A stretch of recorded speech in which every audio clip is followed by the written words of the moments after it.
morning, gorgeous. Great to see you. Lovely to be outside in my front garden for a change. It's just always too wet and dank and cold and sort of miserable out here in the mornings for me to want to be out here in the mornings. But when I get to be out here later in the morning or at lunchtime, then I can show you what's going on. So let me show you what's going on. And what's going on is these. The sedum. There you go. Now you can see the focus. Look at the detail on those things. You've got these perfect little petals and the little anthers. Anthers, I think they're anthers.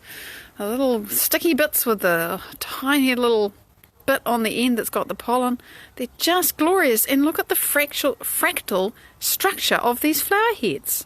It's fabulous. Good morning, Linda. Lovely to see you. I mean, the fractality is almost, yeah, see that? It's so gloriously patterned. I love it. And we don't really stop to appreciate this. You know, this thing is as common as mud in New Zealand. Erica, it's you. Good morning. There it is. We don't normally get to appreciate these things. Just because it's common doesn't mean it isn't fabulous. So there it is. That's the sedum just coming out into flower. And the other thing that's happening is all the bulbs that will flower in spring are coming up. Big, bright and green. And there'll be flowers, just not yet. And there's stuff that I need to weed in there, clearly. But, you know, winter is fortunately a time where things slow down. And so it's not frantic, and I do eventually get to tidy things up, and then it looks better. So here's the loculia. Look at these leaves.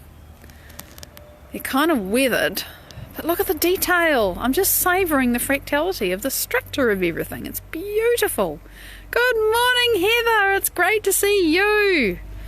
I'm just enjoying the foliage. And look, this is what the loculia flowers look like, sort of. It's not really open, but they're white and they open up.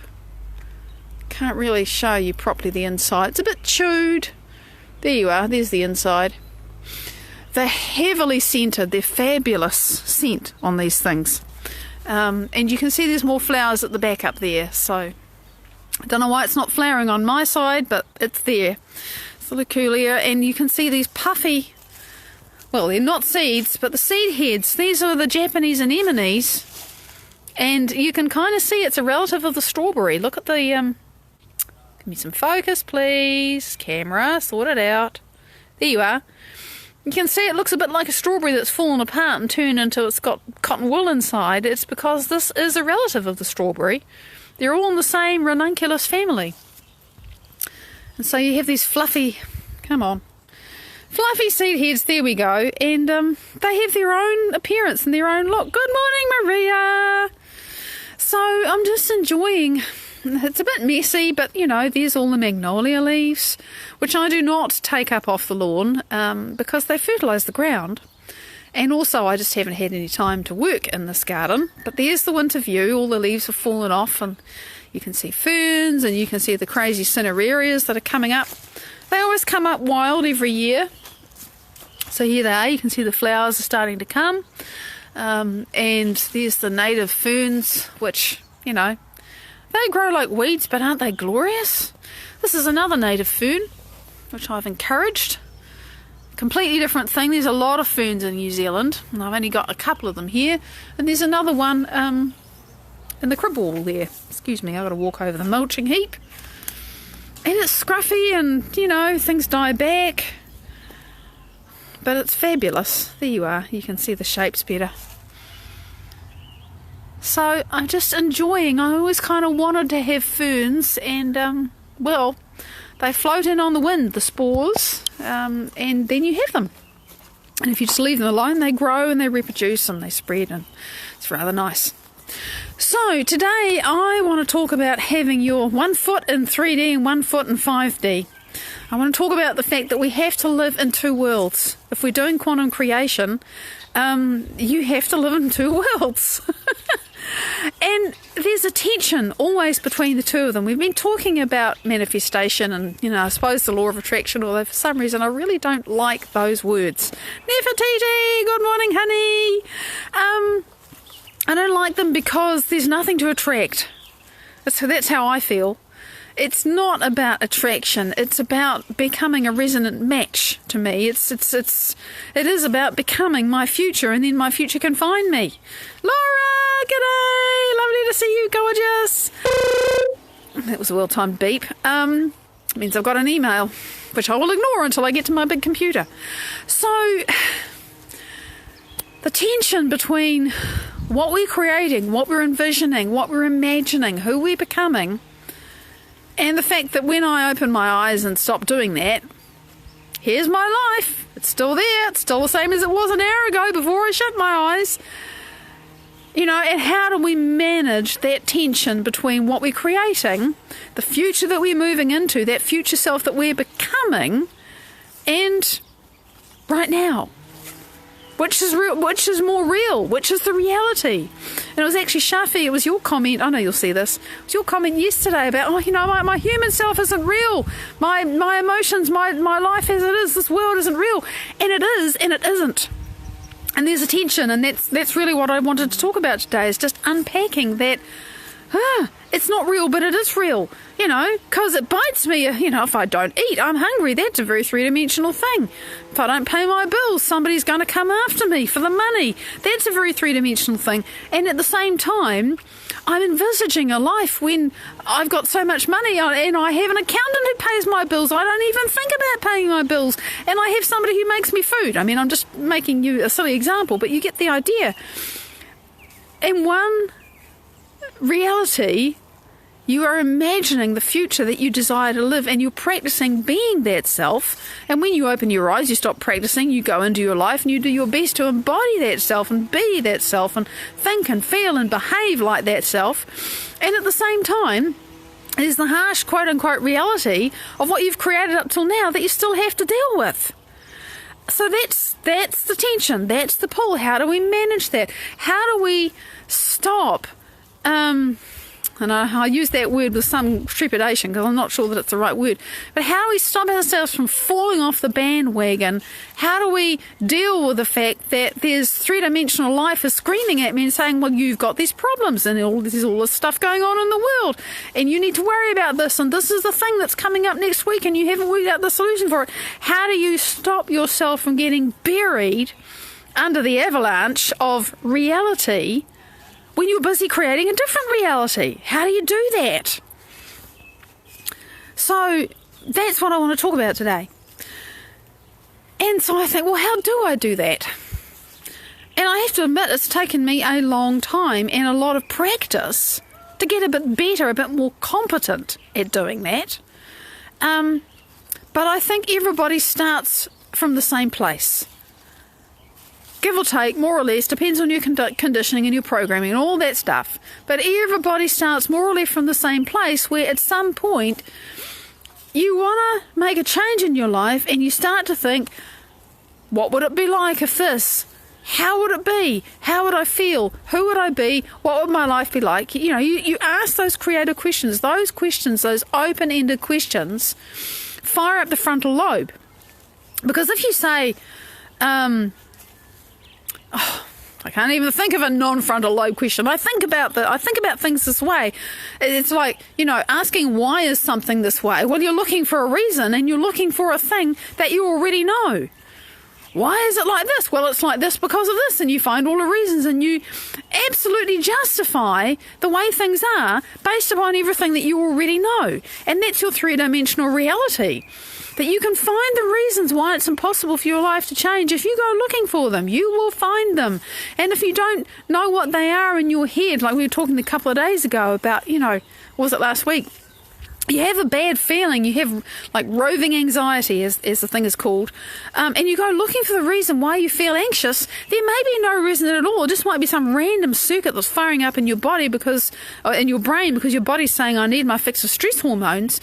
But you go looking for the reasons why you're suddenly feeling afraid, and you will find a reason, even though it's not the reason at all. It's just some random circuit that fired up in your brain and said, because your body said it wanted stress hormones, And so we go looking for reasons for things, and when you're looking for reasons for things, that's always you're looking within the circuitry and the memories and the thinking and the feeling and the behaving of your past.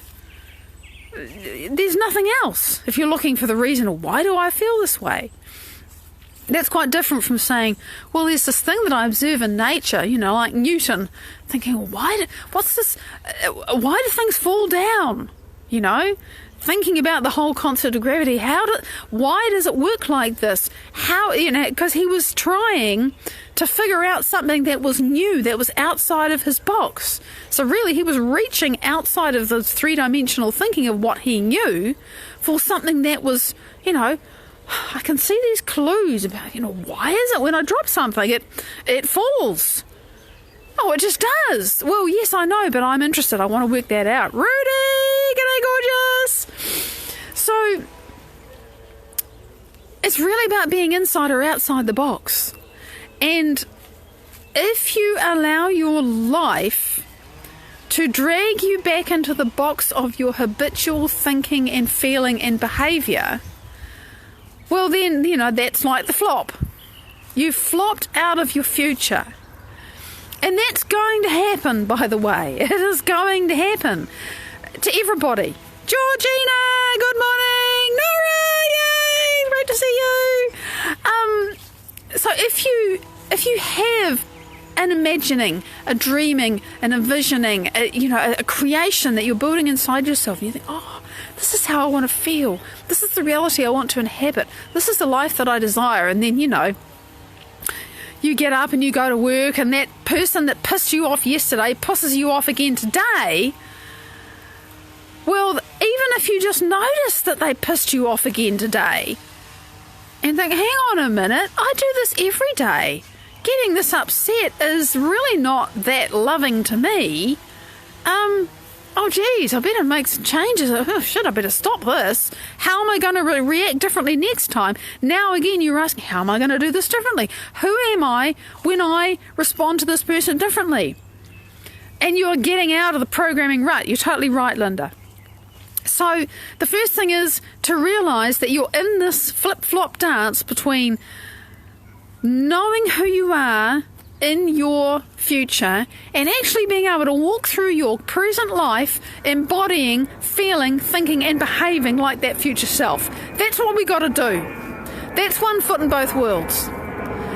So that's what we aim for, right? But when something triggers you or knocks you off or you fly off the handle or you lose the plot and you go back into your old self and think, oh my God, this is who I used to be all the time, and now I'm not like this all the time, but oh my God, this is really uncomfortable. I don't want to do this anymore. And then it might take you a minute or 5 minutes or 10 minutes or an hour or 2 days to come back to who it is you want to be. But the process of realizing, oh my God, I've fallen off the trolley again. I'm back in 3D. I'm back in my old reactions. I'm back in my old self. I'm back in my old unconscious thinking and being and doing. And I know that if I keep doing that, I'm going to create more of what I already have. And I want something else. Jillian, good morning, gorgeous. Oh shit, I gotta make some changes. And that's the tension. That's the flip flop. Knowing who you want to be. Knowing who you want to be. Recognizing, knowing when you're being that and when you're not, and then practicing when you realize, oh my God, I blew it again. Not beating up on yourself, gravitating towards what you desire, yes, and practicing getting better at picking yourself up and getting back on the horse, because there's a lot of that involved in this game. Having a dream, having a desire, and even really, really connecting with it powerfully in the unified field, or, you just get a vision, you get inspired, like, oh my God, yes, I'm going to, this is me, this is it, I'm having this. It does not exempt you from life happening. Life is going to happen. And the reason, by the way, that it happens is not accidental. As soon as you have a vision, as soon as you have a dream, as soon as you have a desire and it lands in you and it kind of takes you over in some way or shape or form, there's a part of you that says, I'm doing that. I I want this, and I want this enough that I'm going to get myself out of, off the couch, so to speak, and I'm taking action. I'm going to do this, and you start doing it, right?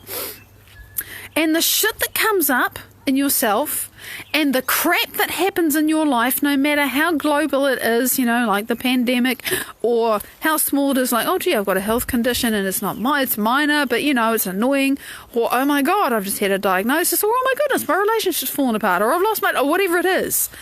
That is the stuff that you, the creator, who is moving into that future that you've decided you're going to embody. Cynthia, good morning! That is the very stuff that you need to move through and overcome to get into that future. I don't care what it looks like or where it comes from. I know this in my heart of hearts, even as my brain says, you can't say that. But I know it's true. And I know it's true as I look at dear friends facing insurmountable things. I'm thinking, oh shit, I can't fix that. I can't do that. And actually not, oh shit. There is no, oh shit. It's just, oh, that's interesting. I'm so curious to see how this is going to turn out, because I know now, I really know that it's all for us. Every single thing that comes to me is for me. And it was so hard to really trust that. But I find that despite the fact that my brain argues, my heart really knows this now. And so, yeah, you get the taste and the feel of the new possibility. You start to embody it. And this happens. It happens so much, okay? If it hasn't happened to you before and it's just happened, you're thinking, shit, what hit me? You get a vision, you start to move into it, you start to feel it. You get synchronicities, good things are going on. It's like, oh, I'm making progress here. And then suddenly it's like, the bottom falls out of your world, or something really, quote unquote, bad happens. Something unexpected, something unwelcome, and you think, oh, shit, what did I do wrong? Why has this happened to me? That statement, by the way, is actually a statement of victimhood. It hasn't happened to you. It's happened for you. So, but we all do this. Oh my God. But remember, when you're saying, why has this happened to me? And oh, how awful and how difficult this is. And I'm scared. And all very human, normal responses, by the way, normal reactions. I have them too. But when that happens, if you notice it and you realize, oh my God, everything in my brain, everything in my past experience says that this thing that's happened to me is bad and means these bad things are coming, right? Because we come to that conclusion within an instant. And we think it through endlessly afterwards, but usually about 80% of what we immediately know about something like that is just, you just keep recycling it. You're firing and wiring the same circuits about how bad it's going to be and what it means and, But that's three-dimensional thinking. It's all based on your past. If you are able, let go of the anvil, slow your brainwaves down. Oh my God, yes, even a small shift. Yes, no matter how tiny. And if you are able to get out of that survival mode, which does mean slowing your brainwaves down, getting out of high, oh my God, my world has come to an end, beta, get down into alpha and theta, your brain, your analytical mind goes to sleep, you can sense, you can feel, you can get into your autonomic nervous system, and actually be thinking with feelings, really, not thinking with thoughts at all, then you get back into the space where you can connect with your future, and you start to be able to observe your situation. And yeah, there's always something to learn, Erica, you're really right. You begin to be able to observe your situation from a different kind of space where you're not going, oh, all the past means that this is going to mean this. And instead, you suddenly see possibilities that you never would have thought of before because you were too scared and too upset and too angry and too whatever else it was to think, oh, I wonder about this. I wonder about that. And hang on a minute. If I'm this person in my future who looks back on that and says, oh, it was really challenging, but we got through it and it was actually the best thing that could ever have happened to us. If I'm that person, then how do I walk through this three-dimensional situation, being that person who knows there's an answer even though I can't see it yet. It's a very different way of living, and hey, it's not easy. It's not easy when your circumstances are screaming at you. Oh my God, it's not easy. But you know, and I'm quoting my inspiration Joe Dispenza here, if you want to become supernatural, which is what I'm talking about, because I'm doing it and I know it works, then you have to start by doing things that are unnatural. It is not natural when everybody around you is full of fear and full of drama and full of, oh, how awful this is, to say, I'm not doing that. And yeah, we do look outside ourselves. And you can't change that. You can only change what's inside, right? And when everyone else outside of you is saying, we need to be melting down because this is awful, that's three-dimensional thinking based upon our past, based upon what we know. This is the way to respond to this. But if you do that, you're doing what's natural. If you want to create something different, if you want to get out of that box, you're going to have to do something that's not natural, and that is choose to change your state of being and be that person who's moved past this experience, who's bigger than it, who has the answers, who has the resources, who has the job, who has the partner, whatever, who has healed their body. And it does feel foreign until you get more used to it, and then it doesn't anymore. It's like, oh, actually it feels much more normal for me to not be stressed out. And, you know, stuff will still come along, right, to distract you. And I don't mean like life is trying to pull you down. I just mean that life happens and it's distracting. Sometimes very distracting and very scary and very, you know, all that stuff. But every time you choose to step back, to watch yourself losing it, flying off the handle, getting scared, whatever it is, and think, hang on a minute, this is my three-dimensional self. Who the hell is that five-dimensional person who's beyond space and time, who's remembering that this is in the past and the solution is here, and I remember I felt so whole and I felt so good in myself and I felt safe and I felt, you know, whatever it was that I wanted to feel.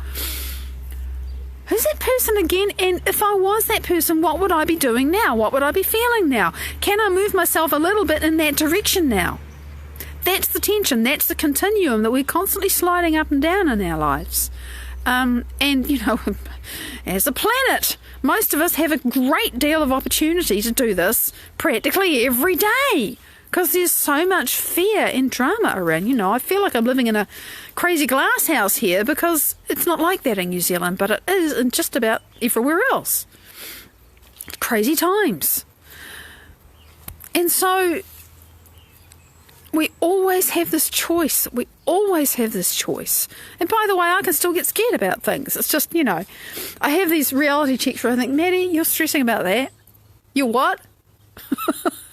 Just, you know, look at what these other people are dealing with. Really? But it's amazing because it gets to be this big deal for me. And, you know, for me it is a big deal. I have to remember that I'm allowed to have my big deals even if they're completely irrelevant to someone else. Someone else's big deals might be irrelevant to me. So, you know, we have this whole sideline thing that can go on and say, oh, Maddie, you screwed up again. What is wrong with you that you can't sort this shit out? You know, get organised, be your 5D self and never relapse. Well, that's not going to happen either. What does the goal look and feel like? Yes. Forget the look too, because sometimes we don't know. But always we know what it feels like. We know how we want to feel, although sometimes even that, because there can be so much chatter inside our heads about, oh, but you should feel this should make you feel happy, you should be like that. It's like, and we have to wade through all of that sometimes to even know what we want to feel.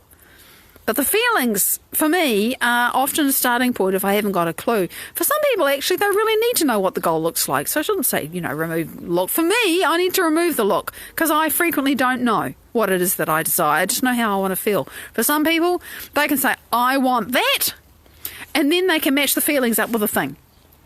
And the detail is really helpful if you know what it is and if it fires you up. So we're all different, see?